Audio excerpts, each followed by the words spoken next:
Bismillahirrahmanirrahim. Assalamualaikum warahmatullahi wabarakatuh. Alhamdulillahi rabbil alamin. Wassalatu wassalamu ala ashrafil anbiya wal mursalin wa ala alihi wa ashabihi wa man kana aula bihi wa sallim taslima. Allahumma inna nas'aluka ilman nafi'a wa rizqan thayyiba wa amalan mutaqabbala. Para pemirsa dan para pendengar dimanapun berada, dan di antara bacaan di dalam ruku bahwa Nabi Sallallahu Alaihi Wasallam membaca lafaz Subhanadzil Jabarut wal Malakut wal Kibriya wal Azamah. Maha suci Allah, yang bagaimana Allah lah yang menundukkan. Nah, inilah yang kemarin kita bahas, bahwa Allah Subhanahu wa taala menundukkan semua ciptaannya. Semua makhluk tunduk di hadapan Allah Subhanahu wa taala. Nah, kita lanjutkan setelah Dzul Jabarut. Bacaan berikutnya berbunyi Al-Malakut. Apa makna dari Al-Malakut? Al-Malakut malak atau milkun. Kata orang kita milik. Di makna dari Al-Malakut adalah Allah Subhanahu wa taala yang maha memiliki. Apapun baik lahir maupun batin, segala sesuatu itu Allah yang memilikinya. Inilah yang disampaikan oleh Allah di dalam surat Al-Baqarah ayat 284. Allah sampaikan kepada kita, lillahi ma fis samawati wa ma fil ard. Bagi Allah apa-apa saja yang ada di langit maupun yang ada di bumi. Semua yang ada di langit, semua yang ada di bumi ini lillah, itu semua adalah milik dari Allah Subhanahu wa taala.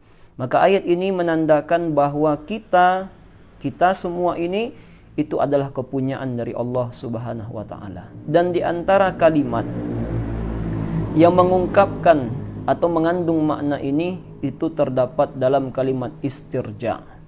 Siapa di antara kita yang memahami, kemudian memaknai, menghayati kandungan istirja, di mana kita mengungkapkan inna lillahi wa inna ilaihi raji'un. Sesungguhnya kita ini adalah kepunyaan Allah. Kita ini tidak ada daya upaya. Allah yang memiliki kita, dan sesungguhnya kepada Allah kita akan kembali. Itulah sebuah keutamaan yang besar jika kita menghayati kalimat istirja ini. Allah Subhanahu wa taala menyampaikan itu di dalam melewati Nabi kita Muhammad sallallahu alaihi wasallam. Nabi kita menyampaikan bagaimana keutamaan bagi orang yang beristirja ketika diberikan musibah oleh Allah. Simaklah hadis Nabi sallallahu alaihi wasallam. Ma min muslimin, siapapun seorang muslim, tusibuhu musibatun, ditimpa musibah. Jadi Allah berikan kepadanya musibah. Fayaqulu ma amarahullah. Lalu ketika ditimpa musibah, yang dia ucapkan adalah inna lillahi wa inna ilaihi raji'un. Ya Allah, sesungguhnya aku ini adalah kepunyaanmu ya Allah, dan sesungguhnya kami ini akan kembali kepadamu. Allahumma ujurni fi musibati, Allahumma ujurni fi musibati wa akhlif li khairam minha. Ya Allah, berikanlah aku pahala dari musibah yang menimpaku ini, dan gantikanlah kepadaku yang lebih baik daripadanya. Illa akhlafallahu lahu khairam minha. Kecuali Allah Subhanahu wa taala akan mengganti yang lebih baik baginya. Jadi kalimat ini adalah apa yang pernah disampaikan oleh Nabi sallallahu alaihi wasallam kepada Ummu Salamah ketika suaminya meninggal dunia. Jadi bayangkan para penonton, para pendengar, ketika Abu Salamah meninggal dunia, itu Nabi Shallallahu Alaihi Wasallam datang. Ketika datang, Nabi lihat mata Abu Salamah ini terbelalak, masih terbuka seperti ini. Lalu Nabi menyampaikan, sesungguhnya Roh itu kalau dicabut maka akan diikuti oleh pandangan. Roh kalau dicabut kata Nabi, maka mata akan mengikutinya. Nah, maka Abu Salamah kira-kira masih seperti ini. Maka Nabi kemudian menutup mata Abu Salamah. Jadi tutupnya oleh Nabi. Kemudian Nabi menyampaikan kepada yang hadir melayat ketika itu, janganlah kalian berkata-kata kecuali yang baik-baik saja. Karena sesungguhnya malaikat sedang mengaminkan apa saja yang kalian ucapkan. Ini adab ketika kita melayat kepada orang yang meninggal dunia, tidak boleh berucap kecuali yang baik-baik saja. Kemudian Nabi SAW itu menyampaikan ternyata kepada Ummu Salamah tentang bacaan ini, bahwa siapapun di antara seorang muslim yang membaca ketika ditimpa musibah, inna lillahi wa inna ilaihi raji'un, Allahumma ajurni fi musibati wa akhlif li khairam minha.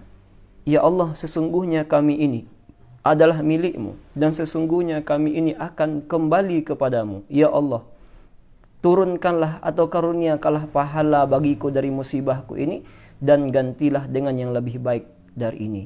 Maka sebetulnya ketika Ummu Salamah diajarkan oleh Nabi SAW doa ini, ada timbul pertanyaan di dalam hati Ummu Salamah. Apa itu? Siapa orang yang akan lebih baik daripada suaminya Abu Salamah? Karena di dalam sini Nabi SAW menyampaikan siapa yang mengucapkan doa tadi ketika ditimpa musibah, Allah akan ganti yang lebih baik. Maka Ummu Salamah bertanya dalam hatinya, Abu Salamah meninggal dunia suamiku, siapakah yang akan lebih baik daripada suamiku Abu Salamah? Ternyata waktu berganti, Ummu Salamah ini ternyata kemudian dilamar oleh Nabi SAW.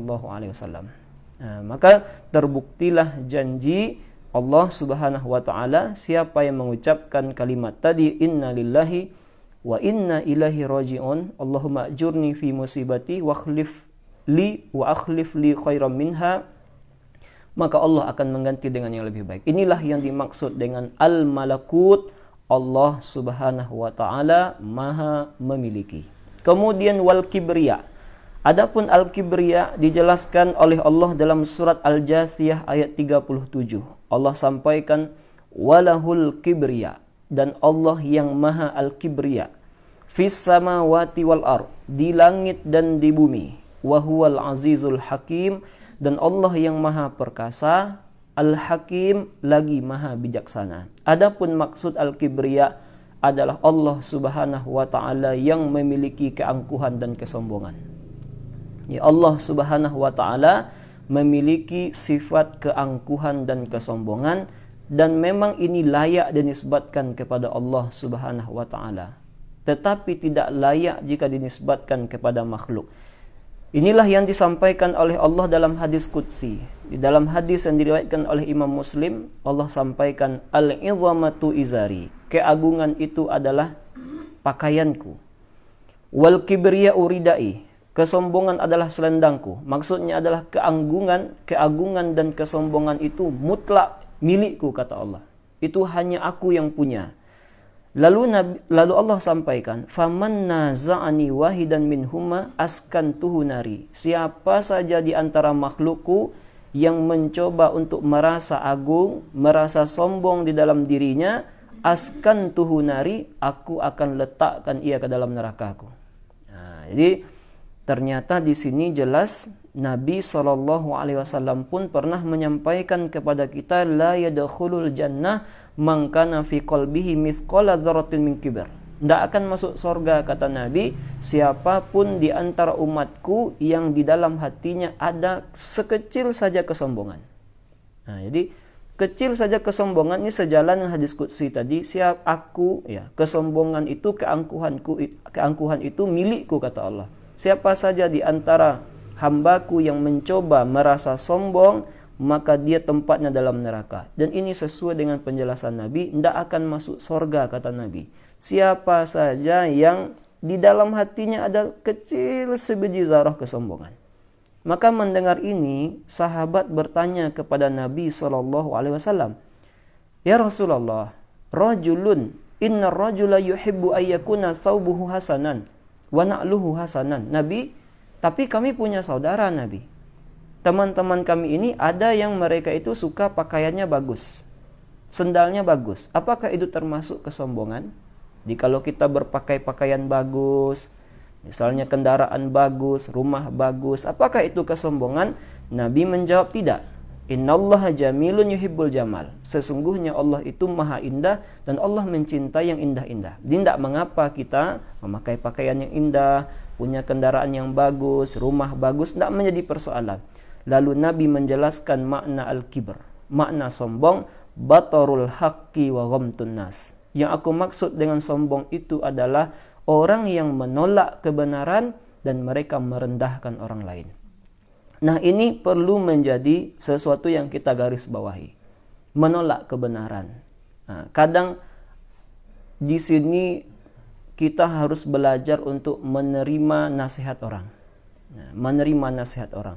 Kadang kita melakukan sebuah kesalahan, dinasihati oleh orang, mungkin kita merasa orang tersebut bisa saja kita katakan lebih sedikit ilmunya. Lalu kita tolak nasihat itu, itulah yang dimaksud dengan kesombongan.